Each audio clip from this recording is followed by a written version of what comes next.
YouTube? TinyHouseDreaming here. It is Tuesday morning, right? Yes, it is Tuesday morning. I am currently about 40 miles outside of Cedar City, Utah. I'm headed to Colorado. I picked up a load yesterday in Juniper Valley, California. It's like right by Fontana. It's like 5 miles away from the Fontana drop yard, which was nice, so I didn't have to go far. Ever since I got home on Monday last week, the Monday before 4th of July, I got home about 5 p.m. on Monday. I spent all day Tuesday at home hanging out with Mr. B and my mom, and I pulled out to get back on the road about 11 a.m. on 4th of July. But ever since then, up until yesterday, and I got this load that I'm on right now, I've been in California. So I have not gone far. I actually ended up getting a load. Like, I've been bouncing back and forth from Northern California to Southern California, back and forth. And it's funny because I actually like got a load that's like literally 15 or 20 miles from my house, or my mom's house.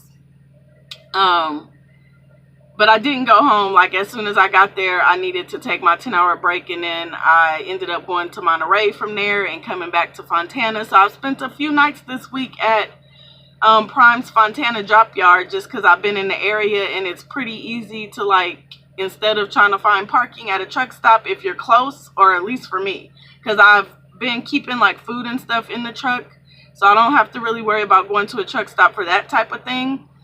So for me, it was easier to just kind of like, there's parking on the street outside of the drop yard. So I've kind of just been going there because I know that there's usually always a spot.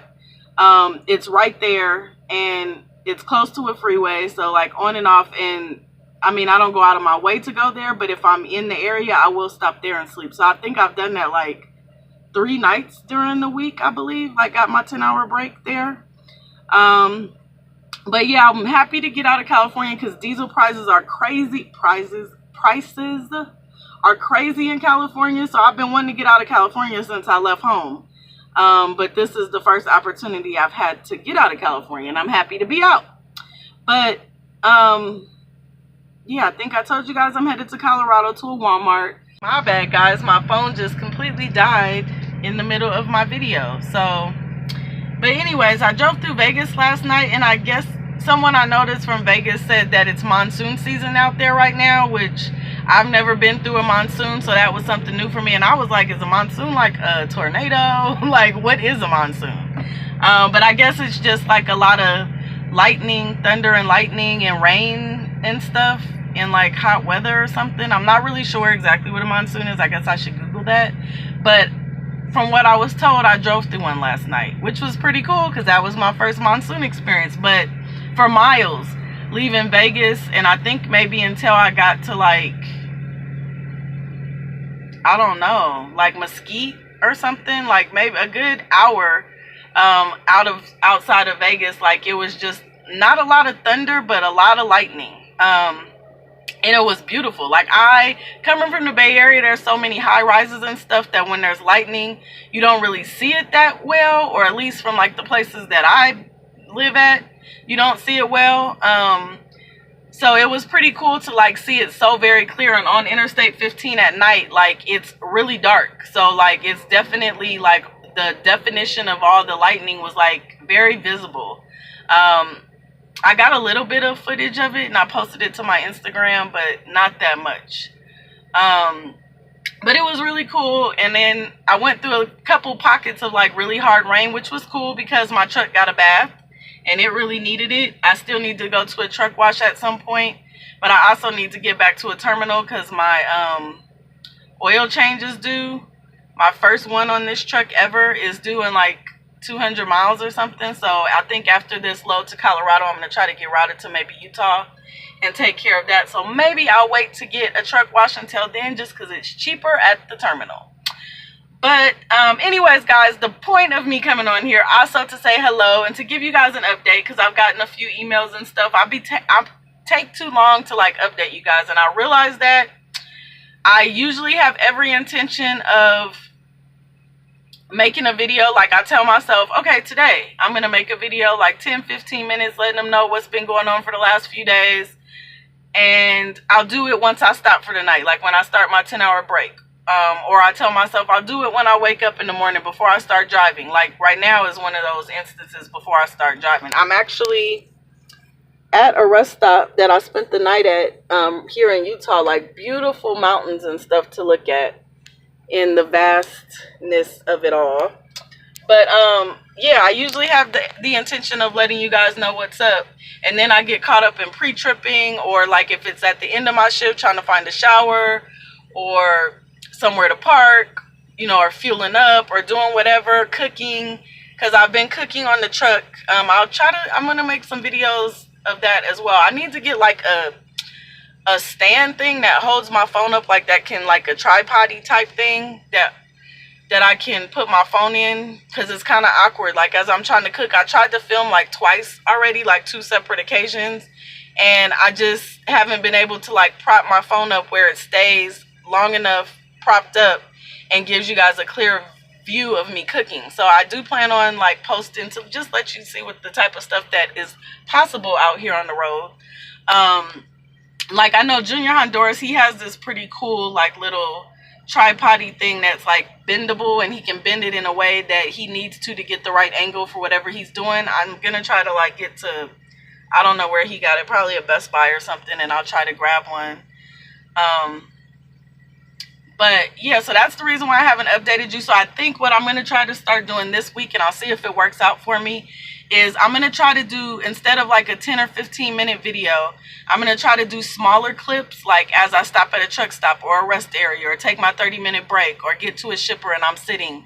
I'm going to try to do shorter clips, like maybe 2-3 minutes each, and put them together. That way you guys can stay up to date more often than like once a week or once every week and a half, because that's what it seems like is happening when I try to just do one video letting you guys know how it's been. So I'm going to do short clips, and we'll see how that works out, because I know you guys get worried about me. I'm out here by myself. I have a lot of you guys that really care about if I'm okay or not. Like you'll email me, or some people that have my cell phone number will text me. Or they'll send me messages in my Instagram DM just saying, hey, you haven't posted a video lately, are you okay? And I try to respond back to everybody just so you're not worried about me.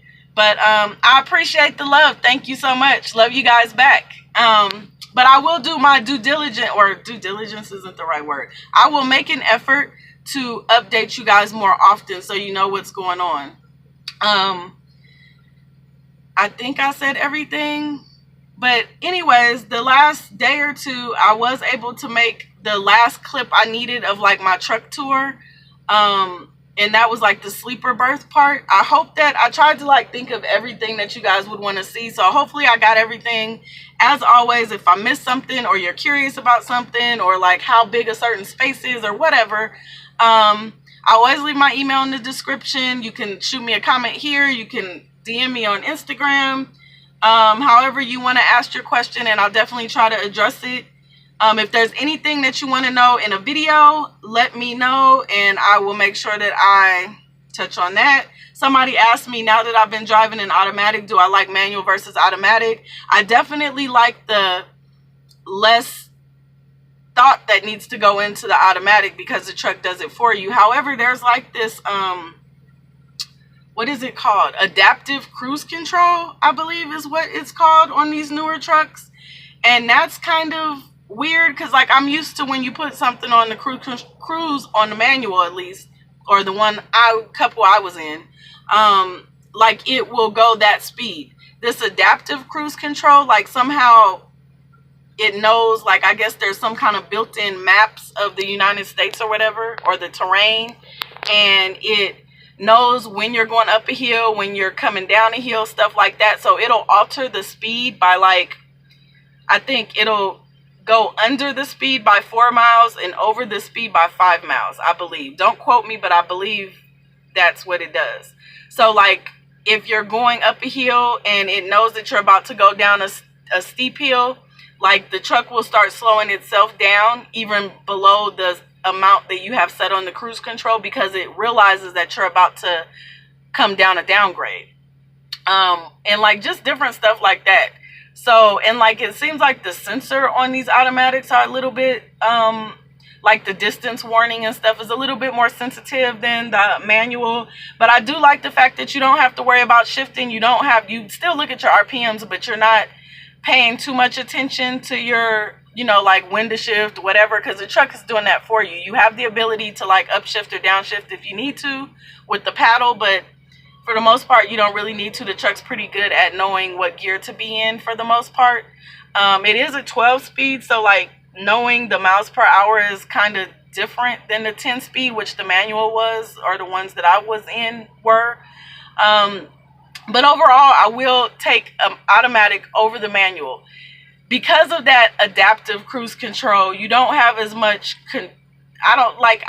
I'm getting used to it now, but at first I was just like, not used to it at all. When it would just slow down when it wanted to, like I would have the cruise set at like 61 and it would just start going 57 just because it felt like it. And I was like, truck, what are you doing? What are you doing? I don't want to go, especially when there's like a row of trucks behind you. You're like, I want to keep at this speed, stay at this speed.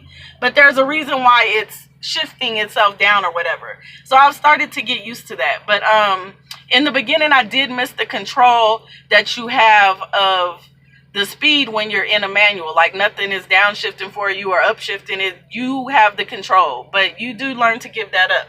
And so it's nice to kind of just cruise along, especially when I come to hills and stuff. Yeah, there's something called Hill Assist.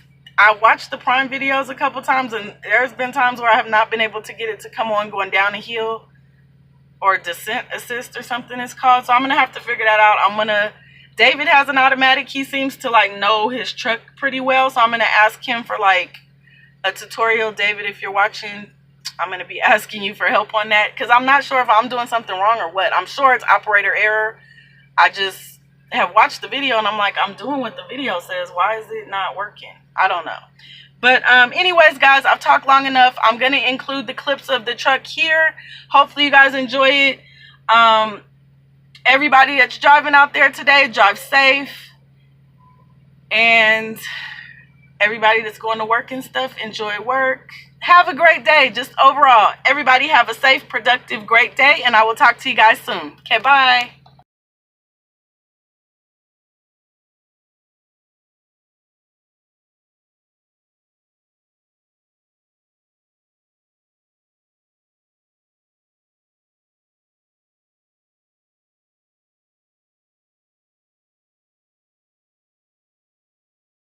Okay guys, so I'm gonna try to give you the tour of the truck. For a minute, let me turn my APU off so it's not overpowering me talking. I have my selfie stick, so I'm sitting on my back bunk. I know that the lighting might be bad because it's so bright outside. This is the best I can do, but there is how the front looks like when you're sitting from the back. In a separate little clip, I will show you guys like more of sitting in a driver's seat and showing you what the console looks like more. But that's just how it is. Let me see. There's up top. There's like the cabinets. I'm kind of panning around now. But that's like right over the window. There's like little cubbies right there. Up there, it's like a lip. So like I have my permit book, where I keep my trip sheets, of course my little rainbow gummies. But it holds my clipboard, my atlas, my extra manila folders. This is where I house all my documents in. And then like on this side, it looks just like the other side. So there you go. That's a view from sitting in the back bunk. And then I'm going to go ahead and let's see if the selfie stick works best. I guess so. So like I'll start with this cabinet. Like that's the space. I just have like all my paperwork from when I upgraded and stuff, and my Buddhist handbook in there. And these are like all the manuals for the truck in this bag, for like the radio, the APU, the actual truck. I'm trying to see. It might be better if I actually hold on one second. Okay, yeah, I think it's better if I actually hold the camera versus using the selfie stick. This is kind of a mess because as I drive, it moves around. I have to find a better way to organize it. But that above the microwave and the fridge is where I keep the food, like my canned goods and, like, as you can see, like rice and stuff like that. Then they have a cubby for a microwave. I think it might also be where you could put some type of TV, although it's a weird shape for a TV, but they have like a coaxial cable back behind here. And then like they have straps to make sure that whatever is here doesn't move. But I guess the coaxial cable is if you want to use this cubby for a TV. Like, of course, for me, I'm using it for my microwave. Hey guys, you can see me in the reflection. I keep my little collapsible bin here that I just keep spices and like really quick paper plates and paper bowls and like bread if I want to make a sandwich or whatever. Like I have stuff in the fridge. Then coming to this side is the same like size cubby as the other side. This is where I keep all my cleaning stuff and my little broom. And back behind there, like I have like disinfectant spray and stuff like that.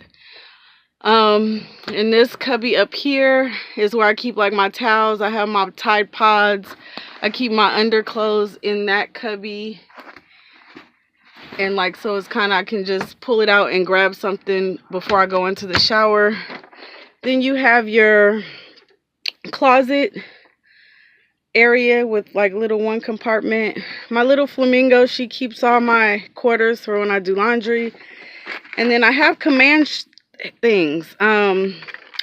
Carmel told me about these, or gave me this idea, but she said her trainer used to use these to hang hats up. And as you guys know, I like wearing my hats. So I actually used them, and like I went and bought a second pack in case I need more, because you can see I have like 2 hats hanging on one hook. Like I can always put them on that side. That's how it looks without the hooks. But they do stay while I'm driving for the most part. This one kind of falls sometimes, but usually I like will have a hat on. The only reason I don't is because my hair is curly right now. But I probably will use these and maybe hang up there, but you can get them from Walmart for like $3.44, I think, a pack.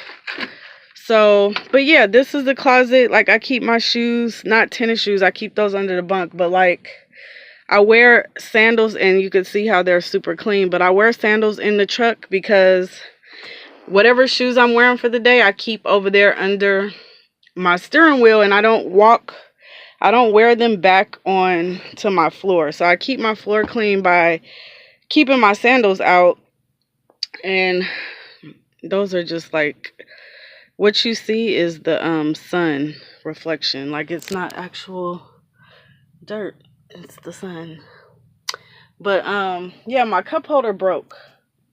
It usually is a cup holder. Most people's truck will have like a built-in cup holder, but the like plastic actually like kind of, like you can see, it's like it fell apart or something. So I don't have a cup holder, which is fine because I always use my little bin, and I keep like sanitizer, napkins, and my keys and scissors to cut the seal. But yeah, what else okay, so but the closet holds like almost all my clothes other than my underclothes, which is up there. But I keep my clothes like on this side, and then all the food and stuff is on the opposite side. And like that's how my fridge sits. I think I paid $119 for this fridge, and like you have space between the microwave cabinet, and there's like a little light here. So at night, if you're trying to prepare something or whatever. Carmel in her truck, hopefully she doesn't mind me talking about it. I don't think she would. She got a taller fridge that was like, I think it was $199. We got them both from Home Depot. And this is the shorter one. And it was like $119, I believe, or $149. Yeah, I think it was the $149.99 one. Or $129, something like that. But there's a taller one that I think comes to about here. She said she had maybe a little, like about that much space if I'm going by memory correct. But her taller one has a bigger freezer area. Like it actually has a separate little freezer.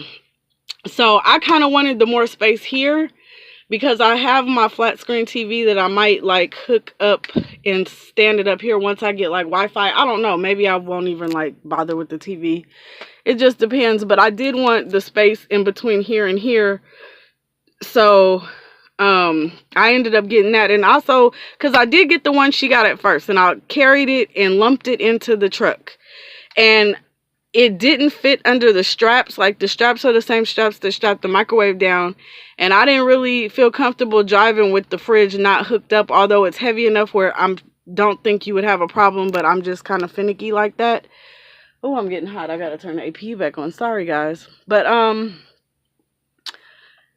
But you probably can like figure out the strap situation if you wanted a bigger microwave and a bigger fridge and didn't care about this space right here. And like, let me kind of go sit over here and show you, so you get a kind of idea of the space wise. Like, and I think that's like considered like a dorm microwave. It's like 3.5 cubic feet or something, or cubic inches, or I don't know. I was trying to think of the space wise, but it works for me.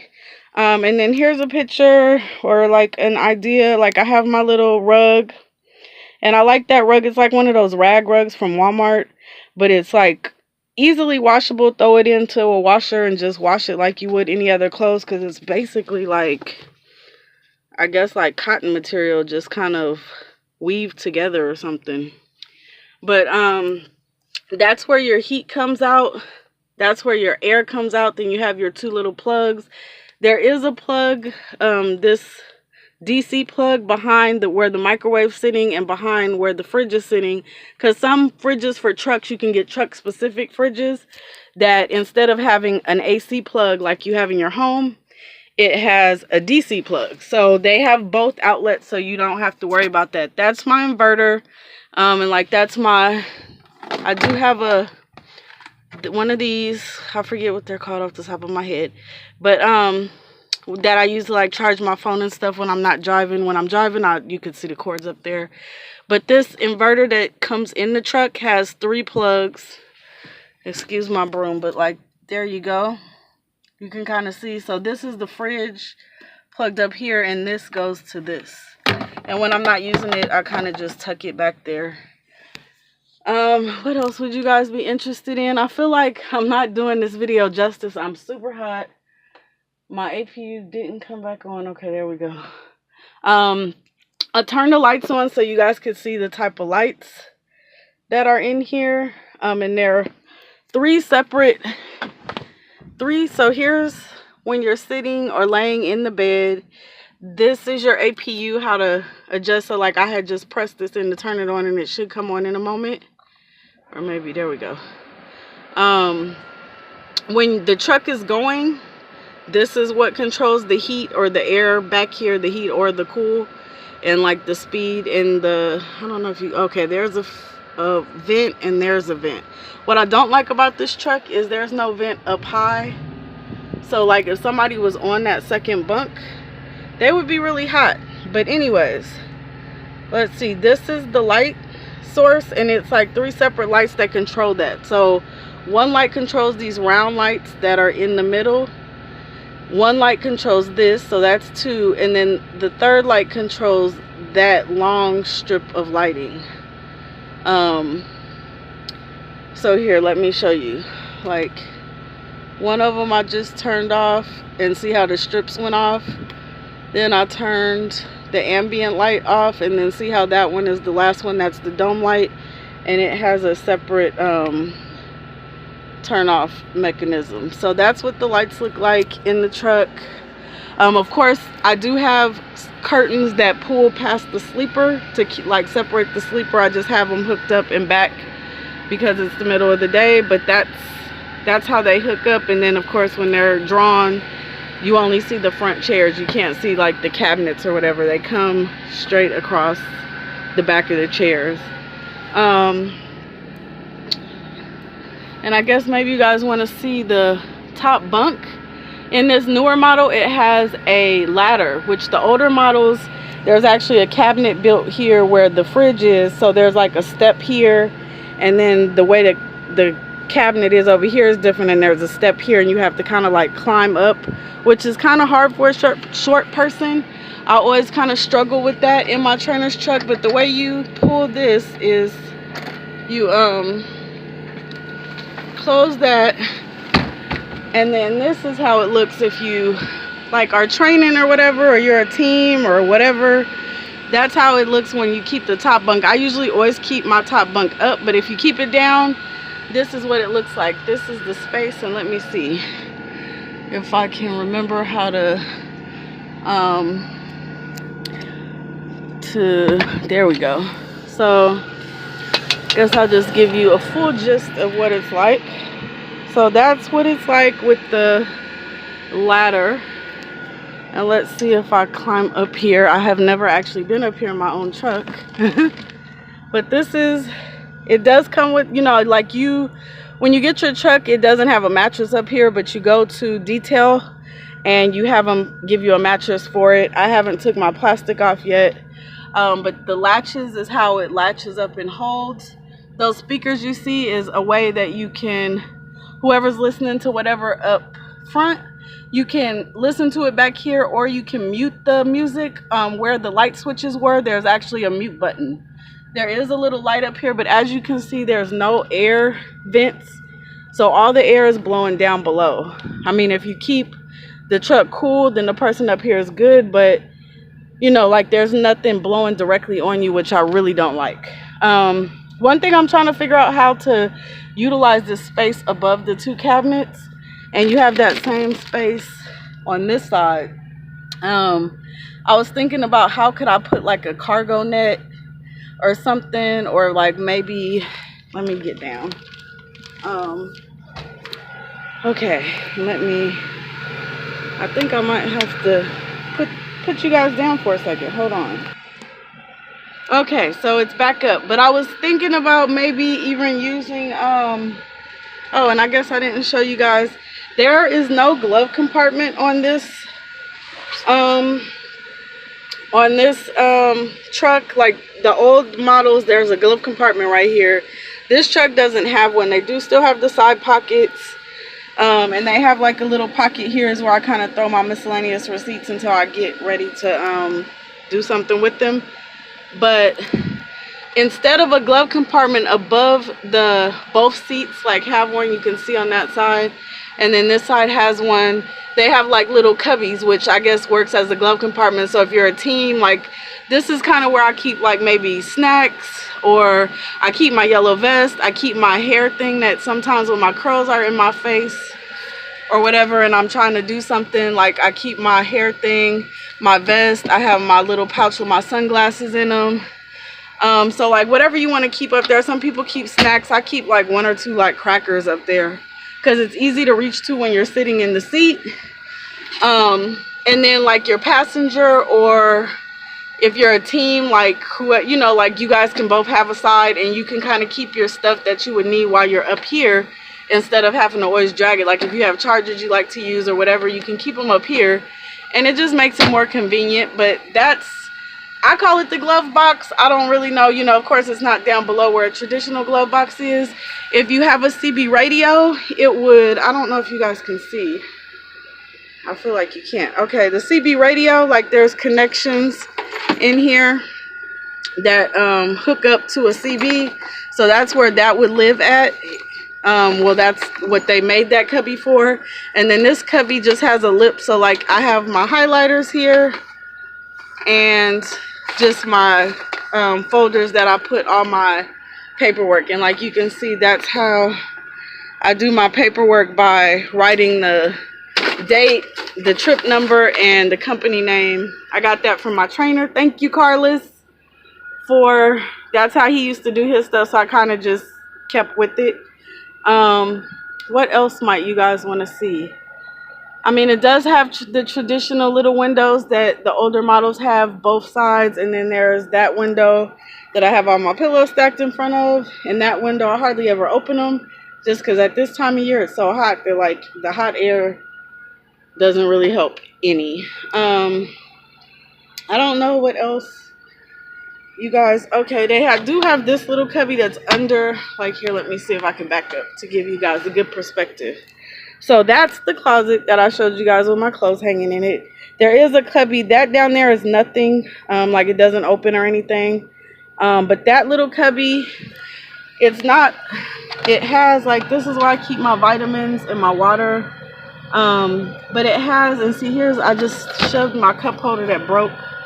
But that's the cup holder here that normally sits here like that.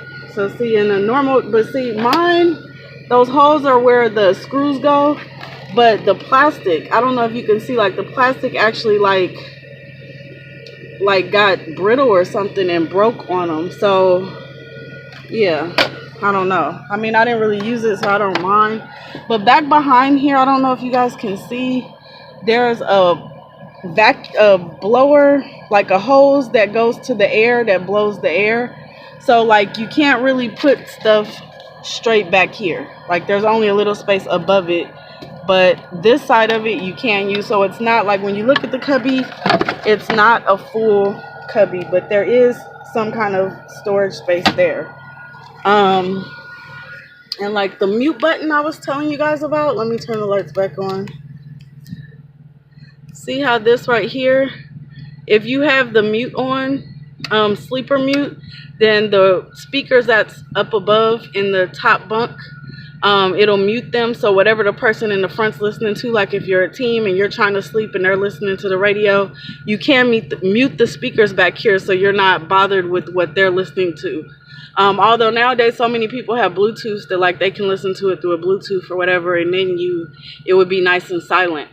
There is a light on both sides. No, it's not on that side, I lie. There's no light down there. That's generally where your feet go, because all this stuff is here for you to like use your hands to control things. So like you would generally sleep with your head on this end. Okay guys, so let me see if I can scoot my chair back all the way. So here's the inside of the truck. The steering wheel, if you want to see the gauges, and let me try to turn the truck on. I have to actually like push my code to turn the truck on, because Prime has these things, and see how it's blinking fast. Now you can turn the actual truck on. So there's the way the gauges look, and I'm trying to focus here. The steering wheel has the like buttons to control the gauge. So like you can see up here the blue, and forgive me if my pointing is off, like I'm looking through the camera but trying to point so you guys see what I'm talking about. But the blue up there has the like different sections, and this right here controls how to work that.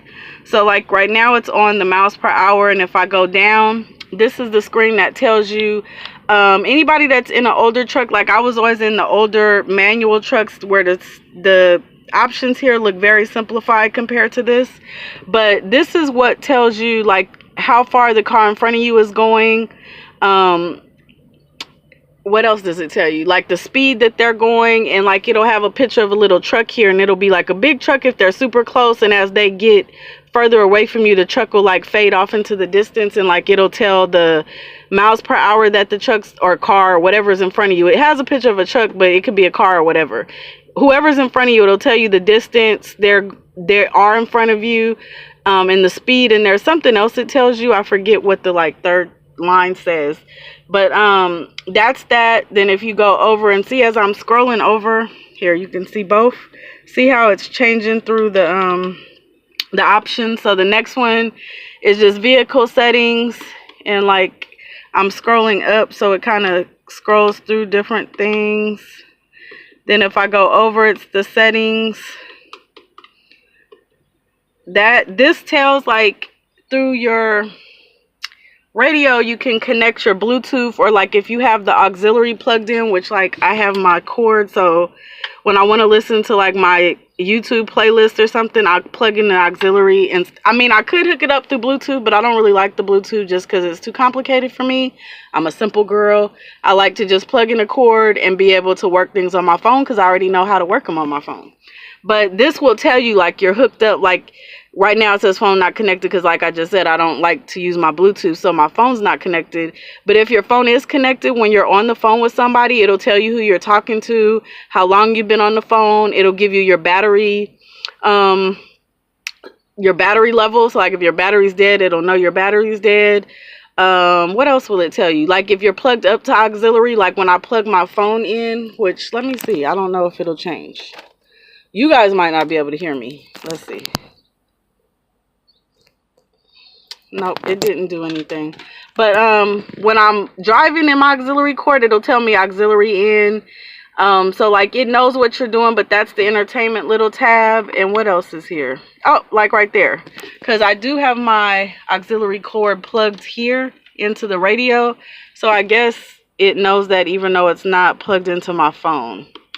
Then this tab is just the different like dash lighting, if you want your units in like miles or kilometers or whatever, in your time, what the time zone is. And then you can set an alarm clock on your truck. I've never used it, so I don't know like what it sounds like or anything like that. And then you just go to the back to the front, and it shows like right now that's I reset it at the end of last pay period, and today I'll probably reset it again. But these are how many miles I've ran this week from last Tuesday to this Tuesday. That's my miles per gallon that I'm getting, and this just kind of tells you it's the same because I reset both of them. I meant to keep my leg to be like every week, and then I want my trip to be or no, is it the opposite? One of them I wanted to keep like the life of the truck, so I know like my overall miles per gallon, and then one of them I was gonna reset at the end of every Tuesday when I drop my load on that Tuesday to kind of know what my miles per gallon were that week. But last week when I did it, I think I reset the trip and it like reset the leg as well. So this week I'm going to try to reset the leg, and I'm hoping that the trip stays the same, and like I'll be calculating from last Tuesday on just like an ongoing basis. That'll tell me my overall miles per gallon since a week after I've gotten the truck, since I just said I reset it on accident. But this one I want to keep my leg, and I'm going to do it every Tuesday so I can kind of keep track of what my miles per gallon is for just that week. But this is what I'm running so far. I've been running about 59 to 60 miles per hour. And as you can see, my truck's telling me I'm getting 9.8 miles per gallon.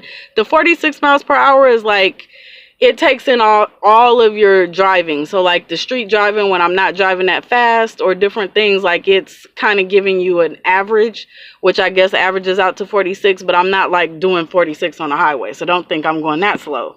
But yeah, so that's the steering wheel. And you see your def and your fuel is a little different than what I was used to, how it's looking. Like those were two different, I think the def was like down here and it was a lit.